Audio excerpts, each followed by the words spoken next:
If surface is in motion, अभी देखो नीचे वाला सरफेस मोशन में है हाँ? तो यहाँ देखो ये जो हम लोगों का बॉडी है, फिर से हम लोग दोनों को थोड़ा सा हवा में बना ले चीजों को समझने के लिए थोड़ा। ये b की तरफ आगे बढ़ रहा है, ये ओमेगा से चल रहा है, नीचे वाले पॉइंट को p कह दिए, ये आगे की तरफ b से जा रहा है, पीछे की तरफ टेंजेंशियली ओमेगा आ रहा है, लेकिन नीचे वाला पॉइंट जो q है वो भी तो आगे v नॉट से बढ़ रहा है। ठीक है, फिर से बेसिक वहीं से स्टार्ट किया जाए, बेसिक वहीं से स्टार्ट किया जाए। फॉर प्योर रोल, अगर आप चाहते हैं प्योर रोलिंग हो तो relative velocity of point p with respect to q is equals to 0। So velocity of point p minus velocity of point q will be equals to 0. Velocity of point p minus velocity of point q will be equals to 0. आप लिख सकते हो velocity of point p will be equals to q। देखिए चाहे आपका surface rest में रहे या मोशन में रहे, ये लाइन नहीं बदलता। अब क्या है सेकंड सिचुएशन में, फर्स्ट में था q का जगह पे 0 वेलोसिटी, अभी q के जगह पे 0 आप नहीं लिखेंगे, आप भी नॉट लिखेंगे, और यहाँ v माइनस ओमेगा आप लिखेंगे, तो कंडीशन बदला ना, v नॉट प्लस ओमेगा। समझ में आया? तो सरफेस के हिसाब से आपको रोलिंग के बारे में सोचना, ठीक है। अभी हम एक एग्जांपल दे रहे हैं ताकि ये चीज और अच्छे से क्लियर हो जाए। सपोज एक बड़ा सा व्हीकल है, पीछे में एक ड्रम रखा हुआ है, ये व्हीकल लेफ्ट की तरफ जा रहा है v नॉट वेलोसिटी से। कोई तुमसे बोले बताओ कि इसके प्योर रोल का कंडीशन, ठीक है, इसका प्योर रोल होगा, वो लुढ़कता हुआ किधर जाएगा, उधर किधर, उधर जाएगा, ठीक, मान ये उधर जा रहा है, घूमेगा ओमेगा से, तो इसका प्योर रोल का कंडीशन देखना जरा ध्यान से। ये v, ये ओमेगा, तो नीचे वाला पॉइंट का राइट की तरफ v और लेफ्ट की तरफ ओमेगा, और जो इसका नीचे वाला फेस है वो लेफ्ट की तरफ v नॉट है। अगर आप ऊपर वाले को p और नीचे वाले को q लिखते हैं तो क्या आप लिखेंगे प्योर रोल के लिए कि velocity of point p with respect to q will be equals to 0। so velocity of point p is equals to q। बताओ तो p पॉइंट का वेलोसिटी क्या लिखोगे, v माइनस, मान लिए, बिल्कुल मान लिए v माइनस ओमेगा। तो q पॉइंट का वेलोसिटी क्या लिखोगे, क्या लिखोगे, माइनस v नॉट, क्योंकि आप ओमेगा को माइनस लिए हैं तो v नॉट को भी माइनस लेना पड़ेगा। यहाँ देखो, यहाँ जो डायरेक्शन v का था वही v नॉट का था, तो v आप प्लस लिए थे तो v नॉट प्लस लिए थे, नहीं समझा, समझ? तो यहाँ पे आप v नॉट को माइनस लोगे तो आपके v का वैल्यू हो गया minus v not plus omega. तो ऐसे सिचुएशन में आपको नया बनाना, ठीक है, नोट करो फटाफट।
हाँ बोलो, जल्दी बोलो। Sir, meaning of relative velocity of point of contact with respect to each other must be 0. What is Meaning discuss sir. जो पॉइंट ऑफ कांटेक्ट है ना, जैसे बॉडी और नीचे वाला सरफेस है, वो आपस में रेस्ट में होना चाहिए, फिसलना नहीं चाहिए। Yes sir, समझ गया। और बैटरी भी एकदम खत्म है, तुम कभी भी किसी भी क्षण गायब हो सकते हो, ध्यान रखना। समझ sir.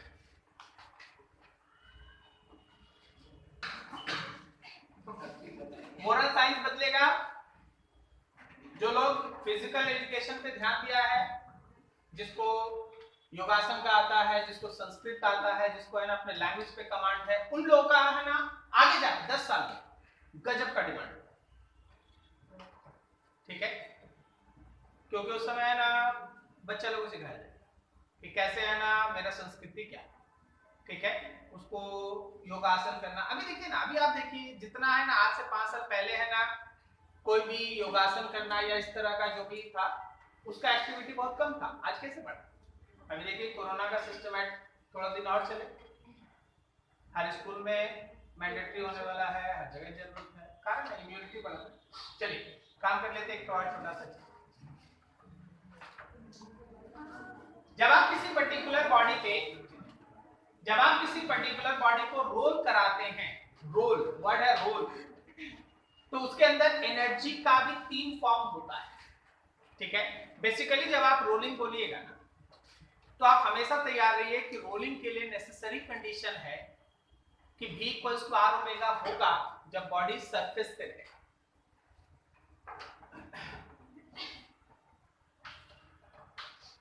During rolling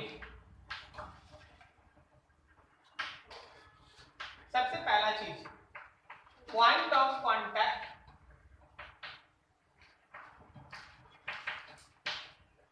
remains in rest with respect to each other, correct है? जो पॉइंट ऑफ कांटेक्ट था वो आपस में रेस्ट में रहेगा एक दूसरे के रिस्पेक्ट। अगर पॉइंट ऑफ कांटेक्ट एक दूसरे के रिस्पेक्ट में रेस्ट में है तो स्लिप नहीं किया, स्लिपिंग नहीं, कोई स्लिपिंग नहीं है, नो स्लिपिंग। अच्छा भाई, अगर स्लिपिंग नहीं है तो वैसे केस में नो डिस्प्लेसमेंट